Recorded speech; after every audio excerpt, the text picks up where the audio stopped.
What do you credit your victory to? Well, a lot of great volunteers and a lot of hard work. We've knocked on thousands and thousands of doors in Billerica. We had a great message of lowering taxes and bringing government back to the people. It's all about bringing fiscal sanity to Beacon Hill. I'm the only candidate in the race that can do that. And what do you think the biggest differences are going to be in the race between you and your opponents in November? Sure, I think it's very clear the people of Billerica are going to have a choice between myself and two Democrats on the general election.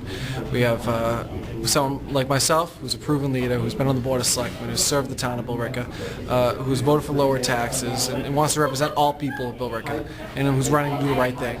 My Democratic opponent wants to be part of the Speaker of the House's leadership team. He doesn't want to repeal the tax on alcohol. He's never served the town of Billerica, even in town meeting. So there's a little difference between proven leadership and someone who hasn't served. Any particular issues you're going to focus on? Well, we got to talk about taxes, spending, and job creation. And the current, the Speaker of the House, which my Democratic opponent wants to be part of his team, has tanked the Massachusetts economy and has raised taxes 8 times over the last 4 years, over $1 billion.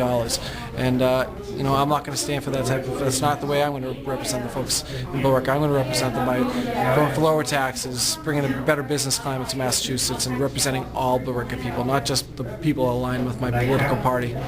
Tell me about these total numbers here. Sure. We just noticed that the 2663 are the amount of Republican ballots that were pulled today, and 2774 were the amount of Democrat ballots. And generally in a primary we see a very big difference in the numbers, but today we saw almost the same amount of ballots pulled, and we think it says a big message that the unenrolled voters, the ones that really decide things in elections, are sick of the way things have been, and up on Beacon Hill and Capitol Hill, and they want someone that's going to go for some fiscal sanity, and in the state race it's me.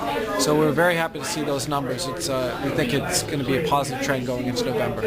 And what do you think the key to winning in November is? There's still a lot of independents out there to be drawn to you? Sure, absolutely. It's all about getting our message and really defining the difference between our opponents. And the only candidate who's going to be an independent leader that will vote on behalf of the taxpayers all the time, will not vote for more taxes, will vote to make businesses have a more friendly environment in Massachusetts. I'm the only guy in the race who's doing it, and I'm the only proven leader in the race. So I think that's going to be an important message to get out to all the voters and drive a larger vote in November.